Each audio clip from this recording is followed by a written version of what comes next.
Good morning, students. Hello, how are you all? I hope you all are very fine. Beta, I am your English teacher, Mrs. Anjana.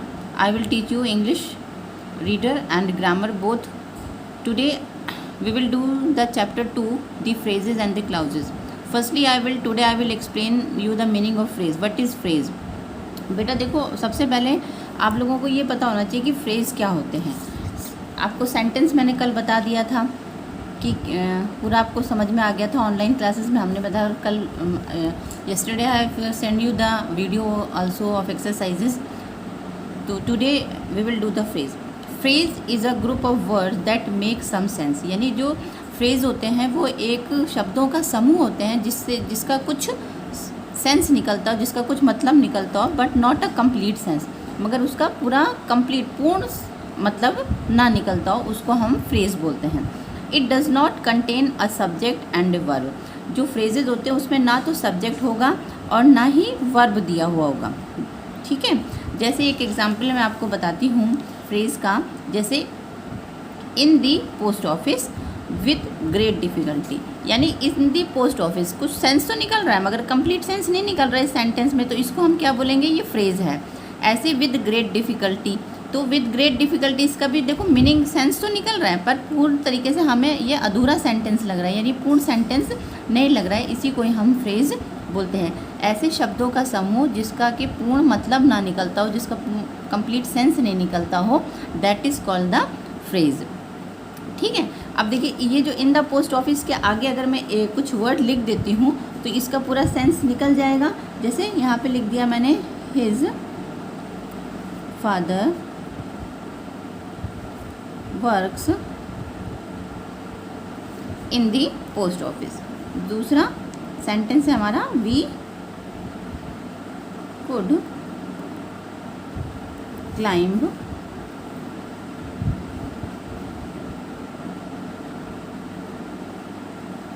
दी हिल.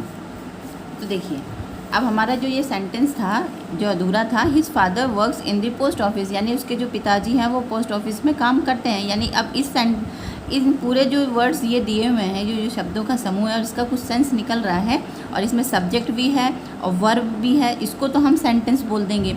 मगर वो शब्दों का समूह जिसमें ना तो सब्जेक्ट हो और ना ही वर्ब दिया हो, उसको हम क्या बोलेंगे? फ्रेज़ बोलेंगे. We could climb the hill with the great difficulty. अब जो विद ग्रेट डिफ़िकल्टी है ये आपका फ्रेज़ है. इन द पोस्ट ऑफिस है ये आपका फ्रेज़ है. क्लियर हो गया बेटा सबको? तो अब फ्रेजेस क्या बोलते हैं? ए ग्रुप ऑफ वर्ड्स, यानी ग्रुप ऑफ वर्ड्स. अब देखिए एग्जाम्पल है अ ब्यूटीफुल होम. अब एग्जाम्पल दिया हुआ है अ ब्यूटीफुल होम. तो यहाँ पे देखिए ग्रुप ऑफ वर्ड्स हैं, दिया हुआ है group of words, beautiful home है. No subject verb combination. यहाँ पे ना तो कोई सब्जेक्ट दिया हुआ है इससे पहले, ब्यूटीफुल होम के पहले, और ना ही इसमें कोई वर्ब दिया हुआ है. तो ये आपका क्या हो गया? फ्रेज़ हो गया. No meaning is used alone. इसके साथ में no meaning is used alone, यानी कि इसके साथ में कोई भी मीनिंग नहीं निकल रहा है इस सेंटेंस से. तो जब ये अकेला दिया हुआ है तो इससे इसका कोई भी मीनिंग नहीं निकलता है, कोई सेंस नहीं निकल रहा. If used in a sentence has a unique meaning. अगर इसको हम सेंटेंस की तरह यूज़ करेंगे तो इसका यूनिक मीनिंग हो जाएगा. जैसे I built a beautiful home, कि मैंने एक सुंदर घर बनाया. तो ये देखिए इसका पूरा, तो इसको हम क्या बोलेंगे? फ्रेज़ बोलेंगे. अब बेटा आप लोगों को समझ में आ गया? कोई भी ऐसा ग्रुप ऑफ वर्ड्स है जिसका कि कंप्लीट सेंस नहीं निकलता हो और ना उसमें सब्जेक्ट भी नहीं हो और वर्ब भी दिया हुआ नहीं होता है, उसके साथ में does not contain subject and verb, it is called the phrase. ठीक है. Now we will do the kinds of phrase. Yes, there are 5 common types of phrases. यहाँ पे हम जब जो 5 कॉमन टाइप्स ऑफ फ्रेजेस होते हैं उसके बारे में पढ़ेंगे. Noun phrase acts like a noun in the sentence. जो नाउन फ्रेज होते हैं वो नाउन की तरह एक्ट करते हैं. Noun plus other associated words which modifies noun, यानी नाउन के साथ में दूसरे वर्ड्स का समूह होता है और वो मॉडिफाई करता है नाउन को. जैसे एग्जाम्पल देखिए, a women in the window shouted for help. अब देखिए अ वुमेन जो है वो नाउन है, उसके साथ में इन द विंडो खिड़की के अंदर शाउटेड फॉर हेल्प, जो चिल्ला रही है मदद के लिए। तो यहाँ पे जो नाउन फ्रेज़ है, यहाँ पे नाउन क्या है, वुमेन है, नाउन के साथ में इन द विंडो, ये पूरा नाउन फ्रेज़ हो गया। और a women in the window खाली इतना दिया हुआ होगा तो इसका कोई मीनिंग भी प्रॉपर नहीं निकल रहा है। और उसके बाद में शाउटेड फॉर हेल्प दिया हुआ है तो ये सेंटेंस पूरा बन जाता है। तो a women in the window क्या हो गया, नाउन फ्रेज़ हो गया। क्लियर। अब देखिए सेकंड जो सेंटेंस है, she bought a beautiful black shirt. अब she bought a beautiful black shirt, black shirt जो है ये क्या है, शर्ट नाउन है, तो अ ब्यूटीफुल ब्लैक शर्ट ये आपका क्या हो गया, नाउन फ्रेज हो गया। क्लियर हो गया बेटा सबको। अब देखिए सेकंड जो है वो है हमारा वर्ब फ्रेज। वर्ब फ्रेज क्या होता है, अ group of main verb and helping verb with the sentence, यानी ऐसे वर्ब का समूह जो कि जिसमें कि वर्ब दिया हो, हेल्पिंग वर्ब दिया हो उस सेंटेंस के साथ में, उसको हम वर्ब फ्रेज कहते हैं। जैसे she has finished her work, तो अब यहाँ पे देखिए she has finished her work, तो यहाँ पे हैज़ और फिनिश्ड, ये हैज़ जो है ये आपका हेल्पिंग वर्ब है और फिनिश्ड जो है आपका वर्ब है, तो ये हैज़ फिनिश्ड क्या हो गया, वर्ब फ्रेज हो गया। इसी तरीके से दूसरा एग्जाम्पल देखिए, you should study for exam.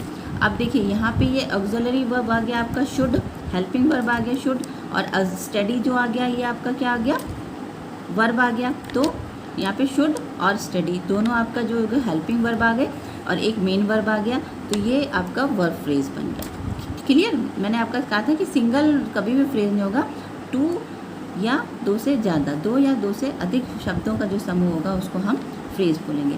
Verb phrase हो गया। अब एडजेक्टिव फ्रेज क्या होते हैं, adjective phrase is a group of word that modifies noun और प्रोनाउन। जो एडजेक्टिव फ्रेज हमेशा नाउन और प्रोनाउन को मॉडिफाइज करते हैं, और वन और more words together to give more information about an adjective, यानी एडजेक्टिव के साथ में एक वर्ड और लगा हुआ होगा जो कि इंफॉर्मेशन देगा हमें अबाउट एन एडजेक्टिव के बारे में, that is called the adjective phrase. जैसे एग्जांपल देखिए, I am very happy with his work. अब यहाँ पे बता रहा है कि I am very happy, happy जो है ये क्या है, एडजेक्टिव है, इसके साथ में हमने वेरी लगा दिया, वेरी लगा दिया तो ये क्या हो गया, एडजेक्टिव फ्रेज बन गया। The cost of the car is too high. अब यहाँ पे हाई इज़ एडजेक्टिव और टू और लगा दिया तो ये एडजेक्टिव फ्रेज बन गया। क्लियर हो गया बेटा। अब देखिए adverb phrase, yes adverb phrase modify the meaning of a verb and adjective और अनदर वर्ब। जो एडवर्ब फ्रेज होते हैं वो हमेशा मॉडिफाई करते हैं वर्ब को, एडजेक्टिव को और अनदर एडवर्ब को, जो उसमें दूसरा एडवर्ब होता है, that is called the adverb phrase. जैसे the racer was running very fast. अब देखिए the racer was running very fast, यहाँ पे वेरी फास्ट ये एडवर्ब था और ये वेरी इसके साथ में फास्ट जो था वो एडजेक्टिव था और इसके साथ में वेरी लगा दिया तो ये आपका एडवर्ब फ्रेज बन गया। ही drives a car in a very high speed. अब यहाँ पे वेरी हाई स्पीड जो हो गया ये एडवर्ब फ्रेज हो गया। क्लियर। अब प्रीपोजिशनल फ्रेज, वन और more words work together to give information about prepositional, जो कि प्रीपोजिशन की स्थिति को बताता हो, जैसे किसी टाइम के बारे में, किसी लोकेशन के बारे में, किसी प्रोसेशन के बारे में, किसी कंडीशन के बारे में, किसी अधिकार के बारे में, किसी स्थिति के बारे में बताए, that is called the prepositional phrase. अब जैसे example, he is sleeping on the carpet. अब देखो यहाँ पे ऑन द कारपेट दिया होता तो कोई सेंस नहीं निकलता, पर यहाँ पे he is sleeping on the carpet ये आपका प्रीपोजिशनल ऑन आ गया, यहाँ पे प्रीपोजिशनल फ्रेज बन गया। ही always speak in the loud voice, तो ये आपका इन लाउड वॉइस क्या आ गया, प्रीपोजिशनल फ्रेज हो गया। ठीक है बेटा, ये आपके 5 टाइप्स जो थे, मैंने आपको अभी फ्रेजेस के काइंड्स ऑफ टाइप्स बताए। एक तो नाउन फ्रेज बताया था, नाउन फ्रेज के बाद में मैंने verb phrase, adjective phrase, adverb phrase, prepositional phrase. आप लोगों को आपकी बुक में भी शायद 3 टाइप्स दिए हुए हैं, पर मैंने आपको थोड़े से एक्स्ट्रा बताए हैं, 5 टाइप्स बताए हैं जो कि मेन हमारे ज़्यादा इंपॉर्टेंट होते हैं। इसलिए आप लोग इसको अच्छे से वीडियो को देखिएगा और जो भी चीज़ आपको क्लियर ना हो तो मुझसे आप पूछिएगा। ठीक है बेटा। इसी से रिलेटेड मैं आपको आज एक्सरसाइज के भी 1 और 2 एग्जाम्पल्स बताऊंगी और उसके बाद में आपको वो एक्सरसाइज भी अपने आप से करनी है सारी। अब देखिए, open your grammar book, page number 7।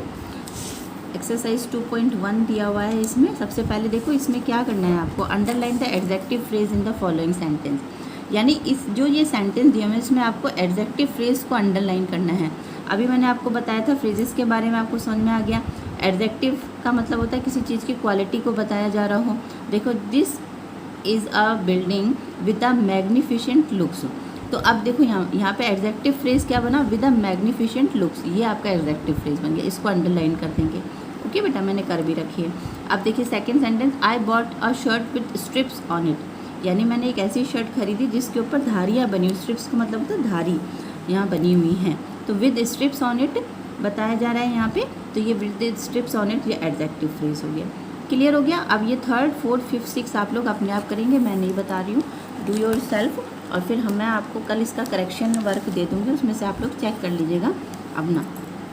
अब देखिए एक्सरसाइज 2.2 दिया हुआ है, replace the italics adjective phrase in the following sentence with an adjective without changing their meaning. The first one done is done for you. आपकी book में भी examples दिए हुए हैं, जैसे कि it is the difficult to watch a full movie full of horror. अब देखिए यहाँ पे ये जो आपको ये दिया हुआ है इटैलिक्स में एडजेक्टिव फ्रेज दिया हुआ है, इसको आपको एडजेक्टिव में कन्वर्ट करना है। एक फर्स्ट एग्जांपल आपका दिया हुआ है, it is difficult to watch a horror movie. तो देखिए फुल ऑफ हॉरर की जगह यहाँ पे हॉरर मूवी दे दिया है, इजी कर दिया है ना इसको। अब देखिए इसका he is a man full of wisdom, तो आप इसमें यहाँ पे क्या करेंगे, he is a wise man. Full of wisdom की जगह पे क्या हो जाएगा, he is a wise man.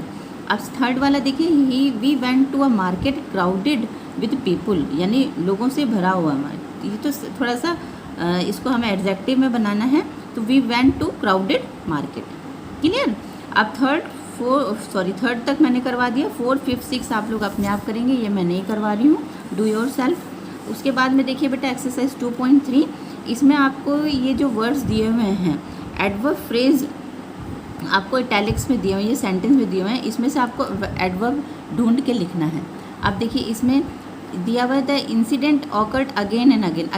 Again का मतलब होता है बार बार, तो मीन्स क्या हो गया यहाँ पे फ्रीक्वेंटली। तो यहाँ पे अगेन एंड अगेन जो एडवर्ब फ्रेज दिया हुआ है इसका एडवर्ब क्या हो जाएगा, फ्रीक्वेंटली।